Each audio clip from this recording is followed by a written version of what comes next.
It's not your core, it's probably not your strength, it's your technique.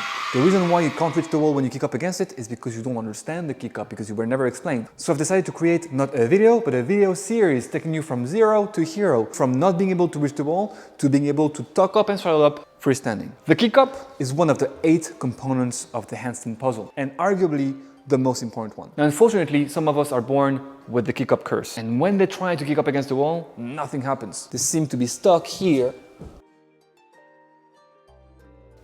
unable to get to the wall. And let's be honest, it's frustrating to be here. People who are not born with the curse, they just show up to the class and voila, they can reach the wall right off the bat. Unfair, but such is life. And you may be thinking, and your teacher may be thinking, that you just need to do more of it and eventually it will work, and that is wrong. So let me tell you what are the usual suspects when we cannot kick up against the wall. 1, you don't know the difference between right and left. You don't know the difference between your left leg and your right leg, or your right leg and your left leg. In handstands, we call this the front leg and this the back leg. Whether you are upright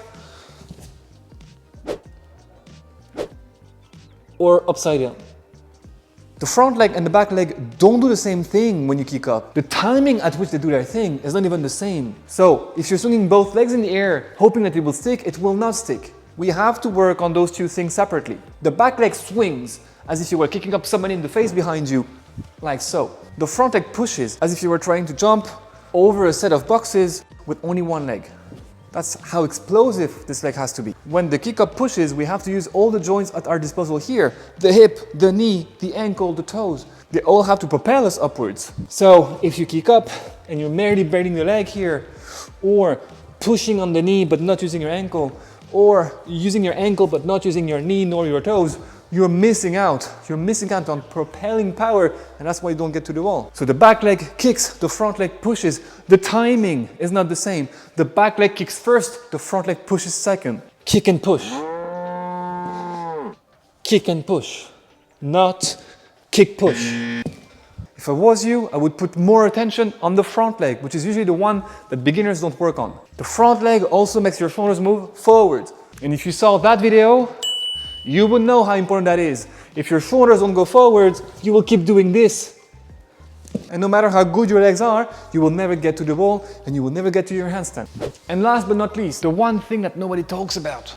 Your shoulders actively work when you kick up. The shoulder angle changes. When you kick up, you don't just swing the legs this way.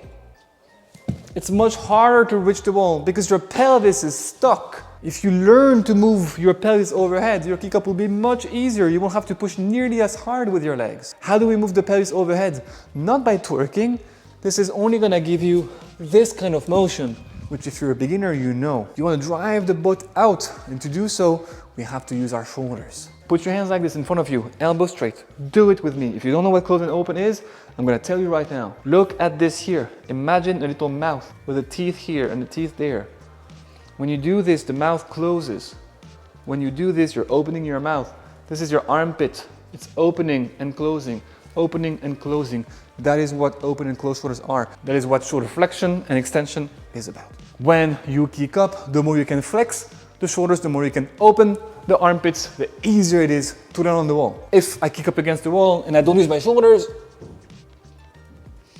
I'm gonna have to swing my legs really far to get to the wall.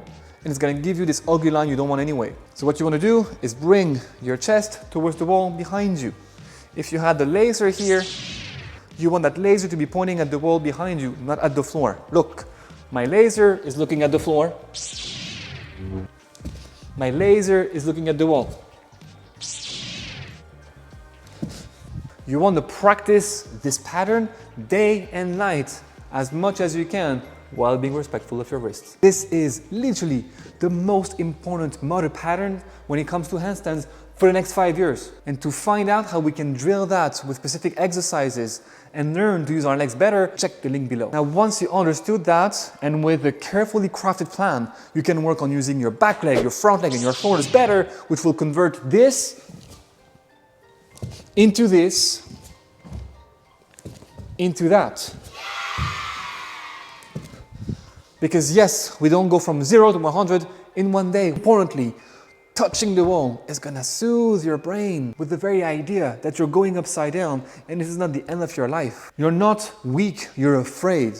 And this is the second component of why you're not reaching the wall. So the first component was technique. You don't know what you're doing, coordination. Second component is gonna be fear and how to trust yourself upside down. And more on this in the next video. If you like this format, let me know. Any question, go in the comments.